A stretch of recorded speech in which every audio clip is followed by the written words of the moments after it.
Back then, it was just a greenfield. And uranium prices were one half of that now. But the price paid for the company is equal to today's value of the company. That was the first thing that was strange. But then, when we started thoroughly analyzing this, we discovered that first there was this purchase at an unreasonably high price. Then another increase in valuation that had to do with accessing the stock exchange. And the third increase in the share price that had to do with the merger of this company with another American company.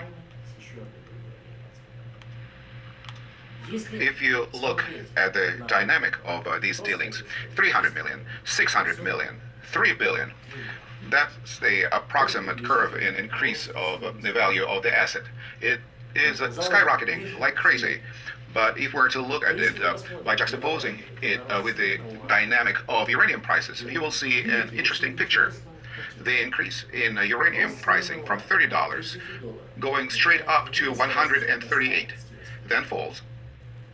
Within 1 week, down to $70, then continues its fall down to $44, and then gradually going up. It appears like a spike in uranium price, but actually it's not uranium price per se, it's uranium price spot market indicator, but stock exchange will first and foremost will react to that. If you look at the timing of the merger deal between these two American companies, and at the peak of the uranium price, they coincide. Of course, I can presume that there are some kind of geniuses in market forecasting, but I don't believe in these coincidences. Because right after this merger deal, practically after 1 month, the price precipitously drops. What I see here, 300 million and another 300 million, 600 million. Plus, at this point, part of the shares doesn't belong to them, but let's say another billion. So in 1.5 years, they raised 1,600,000,000 plus on uranium sales. They establish this company and they start buying up uranium at the spot market.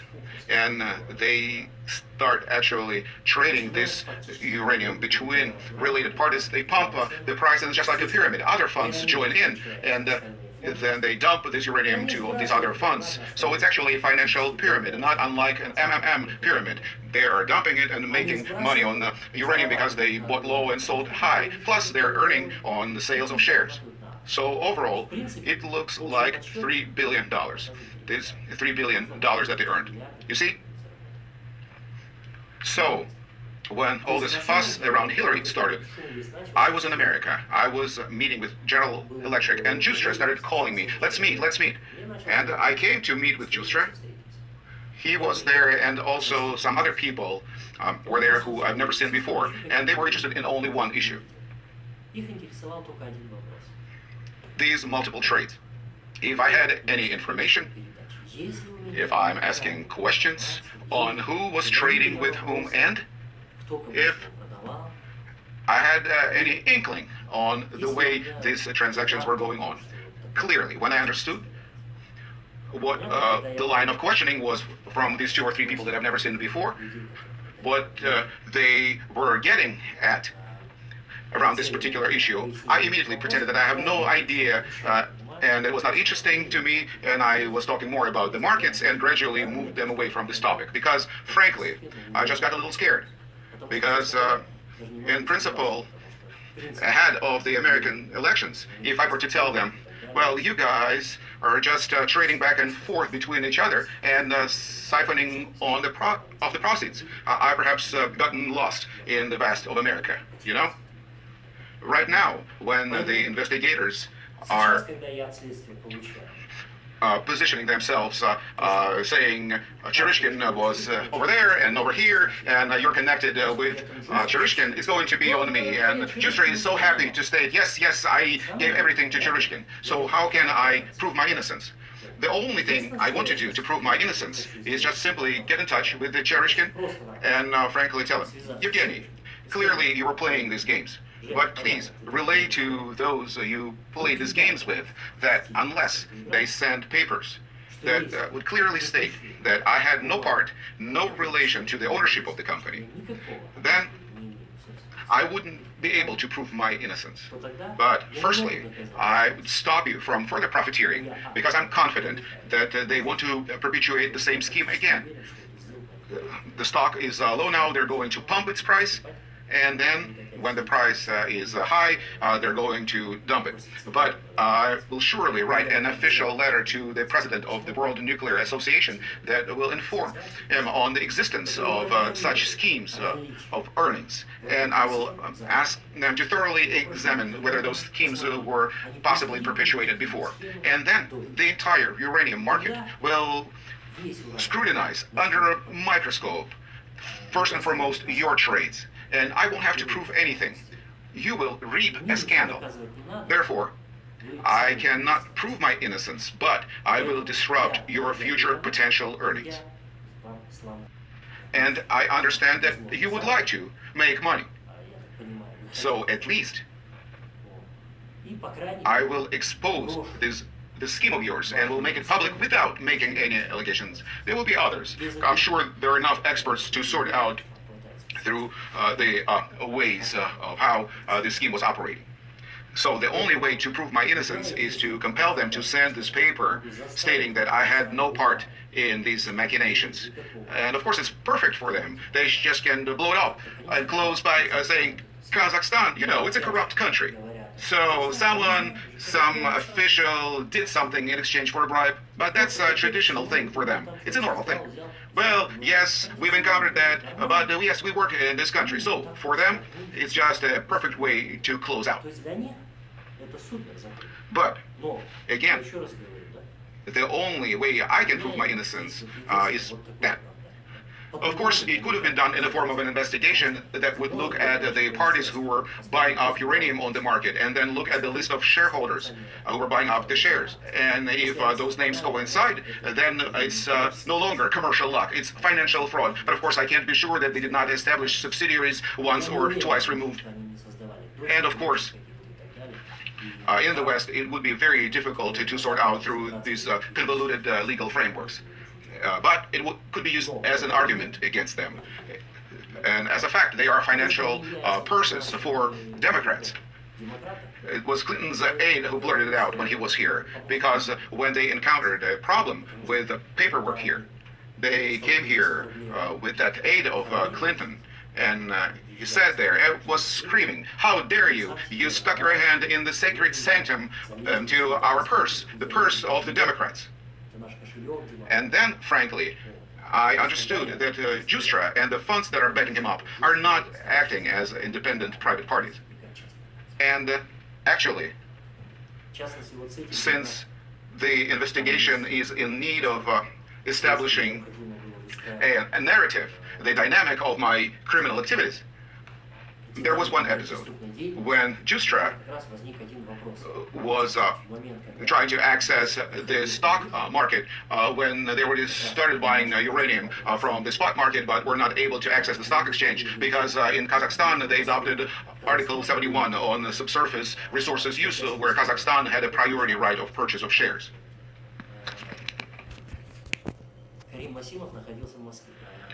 At that time, Karim Masimov was in America, and he was supposed to meet with Hillary Clinton. So that meeting was called off. And they told him that those investors who work in Kazakhstan, they're connected to Clinton, and they are experiencing problems. So until Kazakhstan resolves these problems, there will be no meetings, and actions will be taken. So when Karim Masimov returned to Kazakhstan, he immediately called me and asked me, what's the problem? And frankly, I wasn't aware of any problems.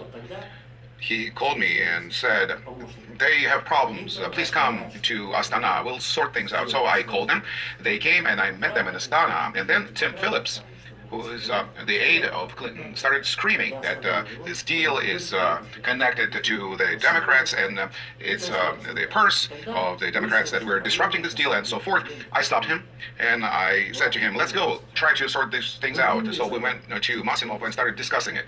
And then we found out that there's really no issue. There was only the issue of paperwork. This law was adopted, Article 71. But there was no regulation that would stipulate the issuance of waivers by the government. Just because the law was recently adopted, and they were already on the deadline because they already launched the scheme.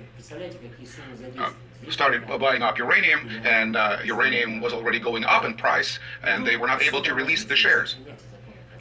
You can see we're talking about enormous amounts of money. There were billions at stake, and then something puts a brake on it all because of the adoption of the law in Kazakhstan, and the temperature was rising.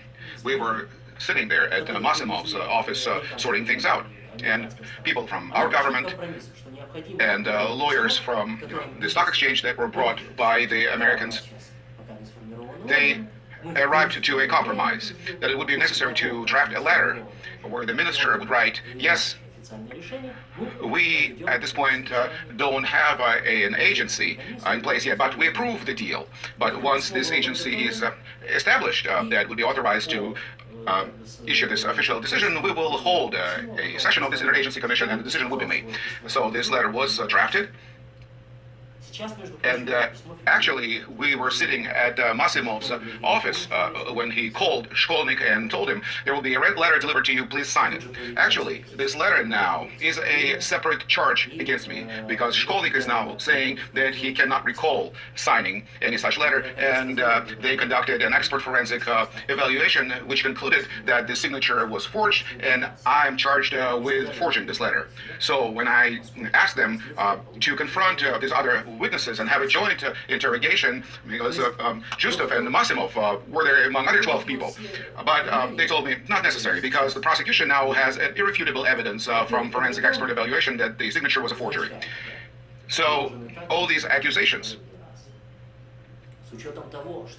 were prepared initially and designed to account for our mentality, to account for the fact that on many of these charges, I'm not able to establish my innocence without implicating Kazatomprom or Kazakhstan. And in the course of this prosecution, they conducted a financial audit. And as a result, an enormous amount of penalties was assessed based on so-called transfer pricing. Kazatomprom was allegedly selling uranium below market price all over the world, an enormous amount. The audit was conducted in 2007. We contested and sued in court, and in 2008, after 3-month-long proceedings, we proved in court that we did not sell below the market, that the problem was in the flawed methodology used by the Ministry of Finance. They were using wrong benchmarks for comparison. And now it is anticipated that I still will be charged with that. While Kazatomprom is going to denounce this court decision, the court decision would be vacated, and they would plead that Kazatomprom indeed was selling below the market.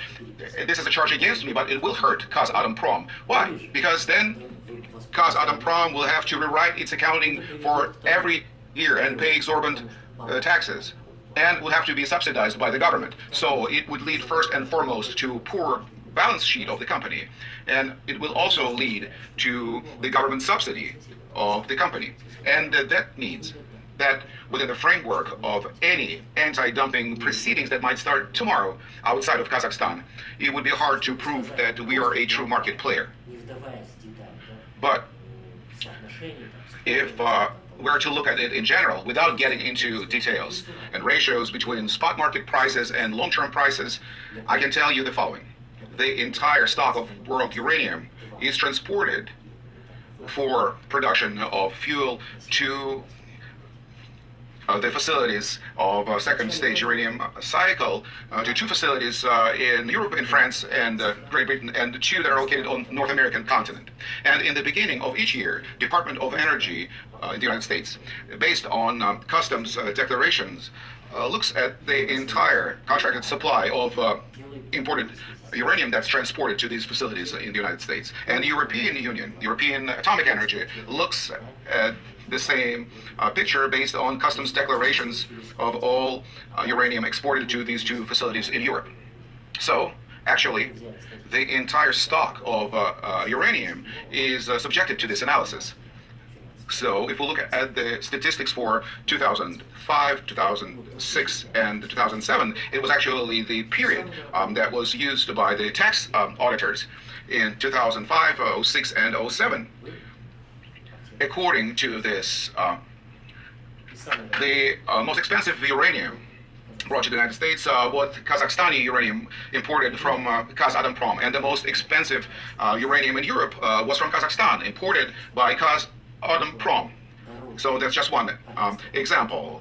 If we look at customs declarations received by Department of Energy in 2006, our uranium is more expensive than Canadian uranium, even though Canada is close by 15%. It's 30% more expensive than Australian uranium and twice as expensive as Russian uranium. So, which uranium and which uranium prices did those tax auditors compare our prices to, if the rest of the prices are much lower than ours?